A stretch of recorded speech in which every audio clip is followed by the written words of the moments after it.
Hello everyone, my name is Daniel Gray and I run a food blog called souleats.com and I have a cooking school in Asia. So this is a interview request from Basha, hi Basha, and from teachenglishinAsia.com. So we're going to do a video interview and yeah, we'll get to see some stuff of Korea. So question number one that Basha had for me was, one of the best ways to get a taste for a new country is through the street food. What kinds of street food can people find in Seoul and where are the best places to find them? Well, lots of different stuff. One of the best street foods is called tteokbokki. And tteokbokki is a spicy rice cake noodle dish and usually has some fish cake in it. It's really good, a little bit sweet, a little bit spicy. And that sauce though, it's like a red sauce, can be used for everything. So such as a you can get some fried squid. You can also get some, let's see, fried sweet potato, vegetables, all sorts of different things. Places that I think are best for street food would be definitely Myeongdong. Myeongdong is definitely the top place because they have an array of everything. One of my favorite things is called a tornado potato. It's like this long string of, long stick, and it has a potato that's swirled around the whole thing. It's really, really good.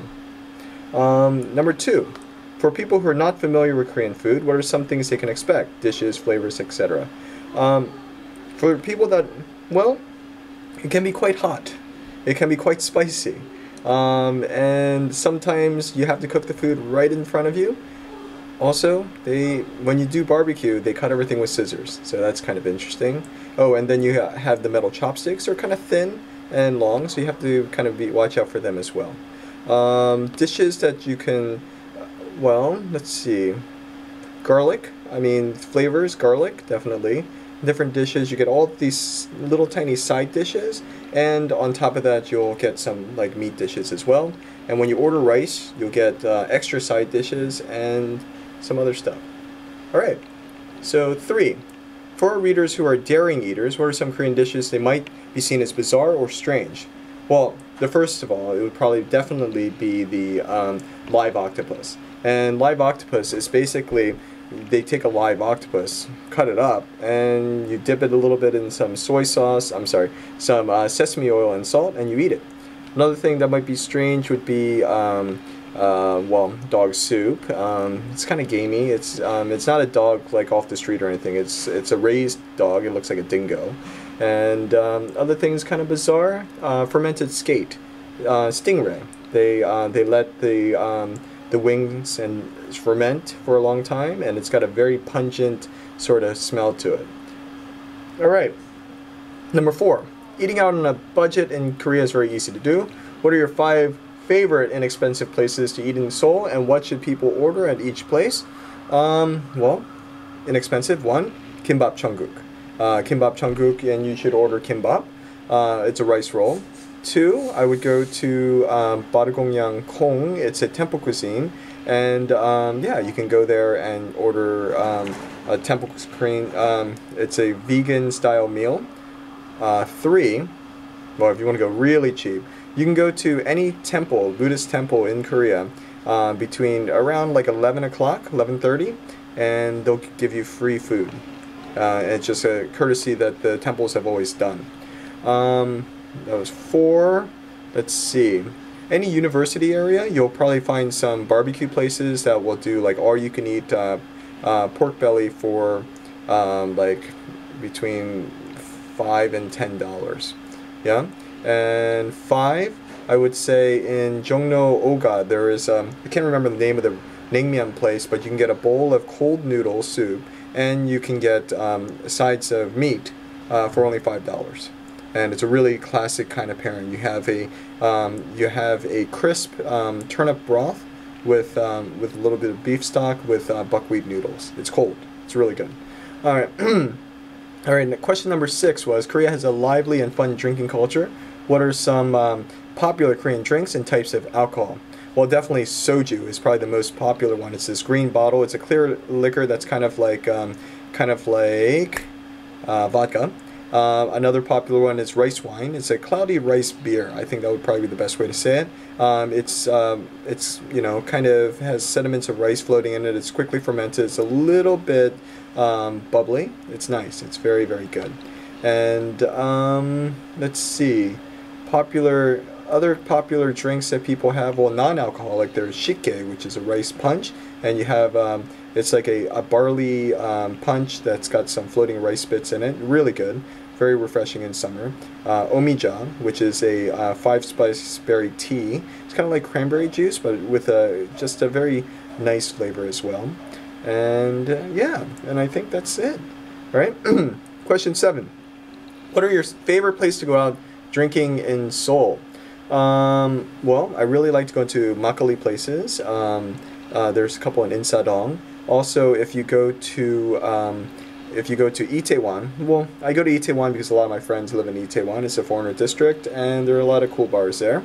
And let's see, where else would I go? Hongdae. Hongdae is like on the west side of Korea, and there's some really cool streets over there and great bars to hang out at. All right. So, number 8. What culinary advice do you have for first-time visitors to Korea?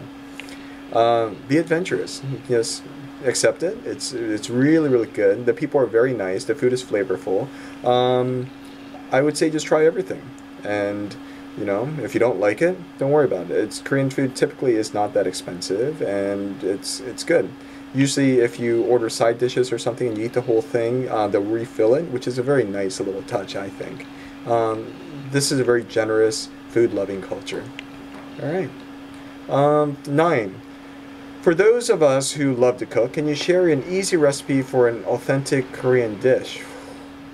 This could be a really long question. Well, okay. One of my favorite things that I like to make is jeokbokkeum, and it is a spicy pork dish. You can get any kind of pork, but usually stuff with a little bit of fat on it, like the neck or pork belly would be the best. And basically, you make a sauce. You have to make a sauce that's got gochujang, so it's this red chili paste. And then after you get the gochujang, you put a little bit of garlic and some ginger, some soy sauce, and some sesame oil, and then you add some sugar. You got to mix it all into that sauce, and then when you start frying up the pork, fry up the pork a little bit, and once it's, you flip it over once, add the sauce in there, and just kind of mix it all around until the pork is done. It's a really, really nice dish. Especially when the gochujang, the red chili paste, gets cooked a little bit, it really brings out this flavor, really nice flavor to it. All right. For those who want to start cooking Korean food or Korean style food, what are basic ingredients to have on hand? Garlic, definitely. You need to have soy sauce. Gochujang. Gochujang is a red chili paste. Another popular thing is doenjang. Doenjang is a brown soybean paste. It's kind of like miso.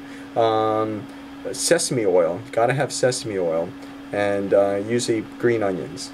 And that would probably get you started. And then of course, you need stuff like pork belly, probably some sort of meat, thinly sliced meat if you want to do like bulgogi. Oh, Asian pear. It's this big, huge, like yellow pear. That's really good. And maybe some sugar. Korean food, you gotta balance the flavor of everything: the sweet, the savory, the spicy, and salty. So you gotta have a little bit of sweet. Tell us about your website, Seoul Eats, and your culinary tourism company, Ongo Food Communications. Seoul Eats is a restaurant review blog that I started a couple of years ago, and just because there needed to be one, I guess. And from that, I was able to do writing and work in magazines and do a lot of stuff with food and explore the cuisine here. Sorry about that. And then my culinary tour company, Ongo Food Communications, is a cooking school, and we do restaurant tours for travelers to Korea. Let's see. Oh, question 2. What compelled you to start a food blog? Like I already said that. What kind of food drinking tours do you offer? Let's see. The most popular tour that Ongo Food offers is there's our night dining tour. It's a multi-destination restaurant tour where we eat and drink all night. You go to like Korean barbecue places, a rice wine place, and a traditional market, and another place that's cool as well. Kind of food that you can learn in our cooking classes: Korean food, bibimbap and kimchi and bulgogi. We also have an intermediate barbecue class where you can learn how to make all different marinades for different meats. And we also have professional programs for people that want to get a little more in depth. such as like a palate training course. You get to learn all the different sauces and how to use them. And I guess that's it. Well, thanks again. This is Daniel Gray from Ongol Food Communications and the blog souleats.com for teachinginasia.com. Basha, thank you so much for this opportunity, and I hope everyone has a great day or night. All right, bye.